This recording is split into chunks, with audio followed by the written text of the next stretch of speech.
Vote গ্রহণ শেষ হলেও উত্তেজনার পারদ কমেনি পশ্চিমবঙ্গের রাজনীতিতে। স্ট্রং রুম ও ইভিএমের নিরাপত্তা ঘিরে বিতর্ক এখন কেন্দ্রবিন্দুতে।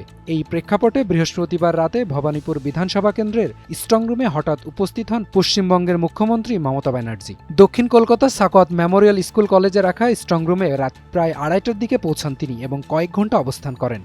পরে সাংবাদিকদের মুখোমুখি হয়ে জানান, ইভিএম ম্যানিপুলেশনের অভিযোগ আসার পরেই সরাসরি পরিস্থিতি খতিয়ে দেখতে ঘটনাস্থলে আসেন তিনি। প্রথমে কেন্দ্রীয় বাহিনী তাকে প্রবেশে বাধা দেয়, পরে প্রার্থী হিসাবে তার অধিকার নিশ্চিত করতে ভিতরে প্রবেশ করেন।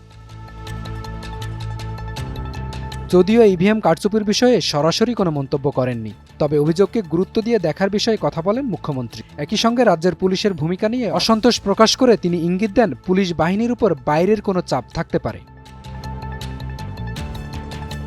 তবে নির্বাচন কমিশন সব অভিযোগ উড়িয়ে দিয়ে জানান, ইভিএম ও পোস্টাল ব্যালট সম্পূর্ণ নিরাপদ এবং সব প্রক্রিয়া মেনেই কাজ চলছে। তবুও ভোট গণনার আগে স্ট্রং রুম ঘিরে এই টানপোড়েন রাজ্যের রাজনীতির আবহাওয়াকে নতুন করে উত্তপ্ত করেছে।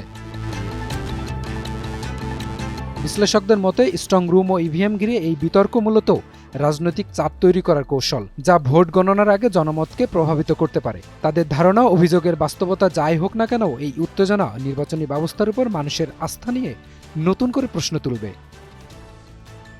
এপি পলাশ, টাইমস টুডে।